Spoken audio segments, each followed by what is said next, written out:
السلام عليكم. نمني بكافرتي قدام. نما ملكاوي خنجمچو قبو. نما ملكاوي خنجمچو هنقمني. نما هم ملكاوين خنجمچو قبو في نما هم ملكاوين خنجمچو هنقم. نموت نفران خن خيسا اتي نما كم توفيت. ديبسان بكمال. نمني هندينو نما ملكاوي خنجمچو قبو توفد. ملكاوي نجتو مال جتو. gammachuu qabaachuu jechuun maal jechuudha? Milkaa'ina jechuun waan feetu harkachuu jechuudha. Fakkeenyaaf aalima ta'uu feetee yoo aalima taate aalima ta'uu keessatti milkooyte jedhama.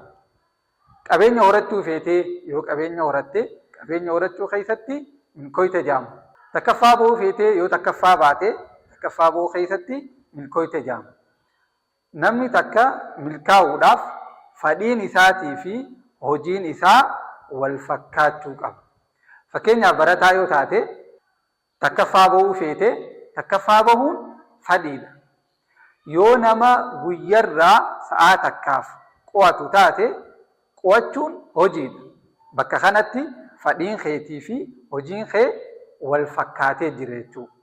Fedhiin keetii fi hojiin kee yoo wal fakkaate hayyama rabbiitiin waan feetu ni argatta.